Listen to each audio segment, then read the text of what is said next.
Hi, it's Sherri from A Quilting Life, and I'm here today for our third video for the Happy-Go-Lucky Quilt Sew-Along. It has been so fun to see all the progress everyone is making and all of the different fabric combinations that you are using. And of course, I love seeing all of the blocks that are being made with our Simply Delightful collection. It's a real treat to see all of those too, because there are lots of fun and different combinations you can do with that collection. Today we're going to talk about the Churn Dash block, so let's go ahead and get started. Okay, so as I mentioned, today we're going to talk about the Churn Dash blocks. And I have a few things to show you up close, but first I'm just going to talk about some general things. You will be making 61 Churn Dash blocks, and you will be using strip piecing for the side units, which really is going to save you a lot of time. The directions in the pattern are for making the oversized half square triangles and then trimming them down to the perfect size. You can also use triangle paper for these half square triangles if you want to. I actually did kind of a mix when I was making my quilt. Sometimes when you're just making a few of one combination, it is actually just as fast not to use the triangle paper.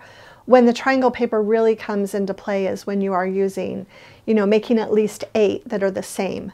So if you're sewing from your scrap bin and you're going to make 4 identical Churn Dash blocks to put, well, at least 2 identical Churn Dash blocks, you might want to use the triangle paper. So that is an option.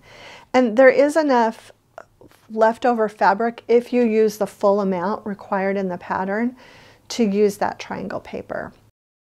Something else that I wanted to mention, and I will be actually showing you a couple of examples of this when we do the down shot, is that I changed up the strip piece sections and the half square triangle sections on quite a few of my Churn Dash blocks. I thought it just added a little bit to the mix, and in almost all of those, I believe, I used the same color combination. So for example, I used 2 different orange prints or 2 different red prints, and I will show you that.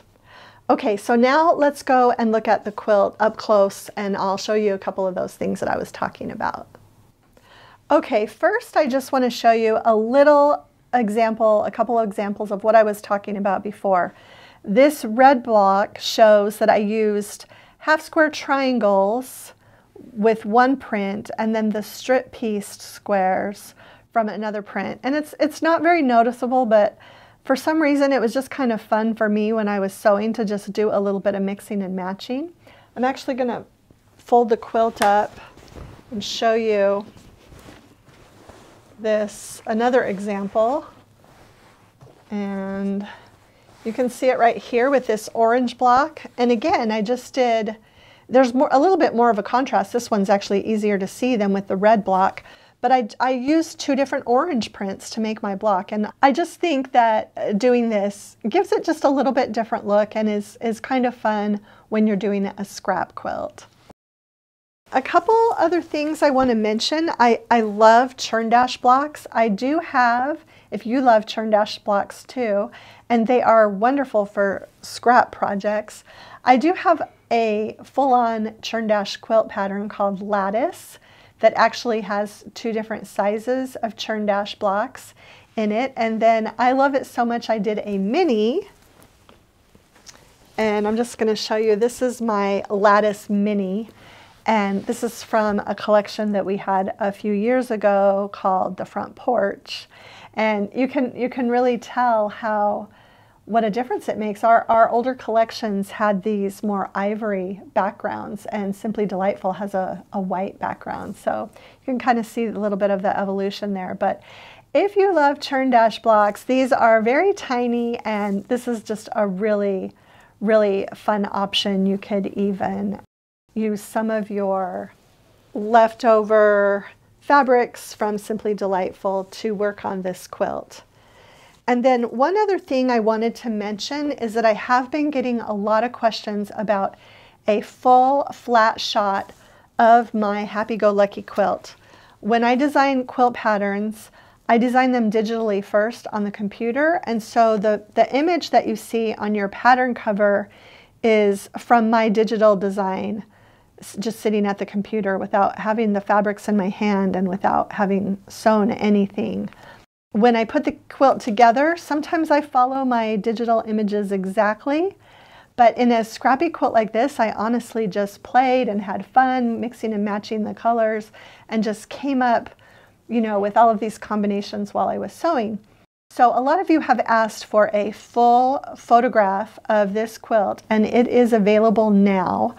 I will actually put it on the blog, and I actually also went back in and put it on the blog post when I originally shared about this quilt. So we will have a link for you in the description where you can go, and I'm not sure, you know, you might have to zoom in to see everything perfectly, because in order to get the full photograph, I'm going to have to be back a little ways. We're actually going to put it on a quilt stand, and we're going to take the picture outside and try to get, you know, some good lighting and try to get it for those of you who have requested that. And hopefully that will help you as you're sewing your quilt.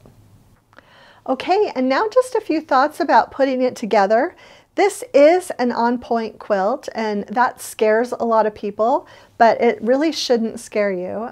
If you really, really wanted to, you could put your blocks together in a straight setting, and that's fine too. If you're a beginner quilter, that is an option that you might want to do. If you do it that way, the quilt will lose some size that you gain from the side setting triangles and that, so you might end up wanting to make more blocks to get it to the size that you want. That is an option.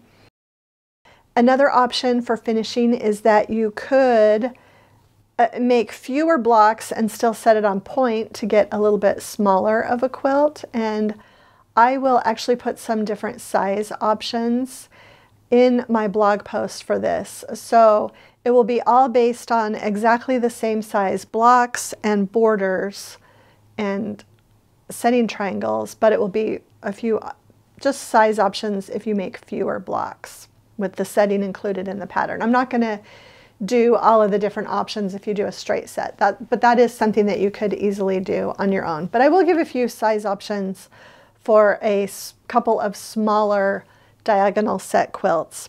The other thing I wanted to mention is that we do have a video on how to sew together an on-point quilt, and I think the video is really informative. It shows just with a table topper how you go about doing that, but if you've never done a diagonal set quilt before, that video will be really helpful to you.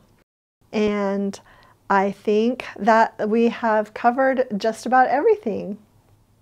Okay, so that is it for our third and final video for the Happy Go Lucky quilt. I hope that you've enjoyed sewing along and making this quilt. It really is one of my favorites, and it just lends itself so beautifully to as many different fabric collections as you can imagine, and also to your scrap bin. I hope that if you enjoyed today's video that you will hit the like button, subscribe to our channel if you haven't already, and share it with a friend. Thanks so much for stopping by.